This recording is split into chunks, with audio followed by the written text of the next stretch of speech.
2026 সালে টি-20 বিশ্বকাপ বয়কট ইস্যুকে ঘিরে ভারত বাংলাদেশের সম্পর্কের মধ্যে নতুন করে আলোচনা ও উত্তেজনা তৈরি হয়েছে। এমন প্রেক্ষাপটে দীর্ঘ 3 মাস পর যশোরের বেনাপোল বন্দর দিয়ে আবারও চাল আমদানি শুরু হলো। মঙ্গলবার বিকেলে 4টি পৃথক চালানে মোট 510 টন মোটা চাল বেনাপোল বন্দরে পৌঁছায়।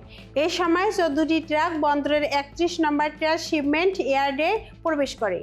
বেনাপোল বন্দরের পরিচালক মোহাম্মদ শামীম হোসেন জানান, আমদানি হওয়া 4টি চালানের চাল দ্রুত খালাসের জন্য সংশ্লিষ্টদের নির্দেশ দেওয়া হয়েছে।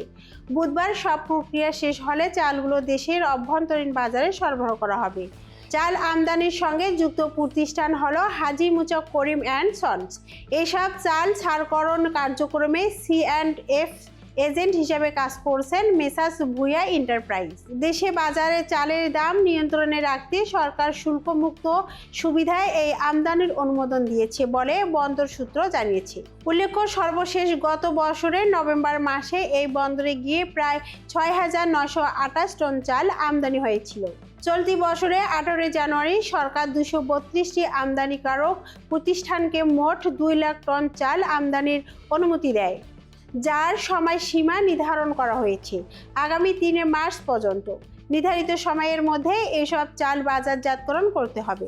আমদানিকৃত চালের বেনাপোল বন্দর পর্যন্ত প্রতি কেজি খরচ পড়ছে প্রায় 50 টাকা এবং খোলা বাজারে এই চাল প্রতি কেজি 51 টাকা করে বিক্রি হতে পারে বলে সংশ্লিষ্ট সূত্রে জানা গেছে।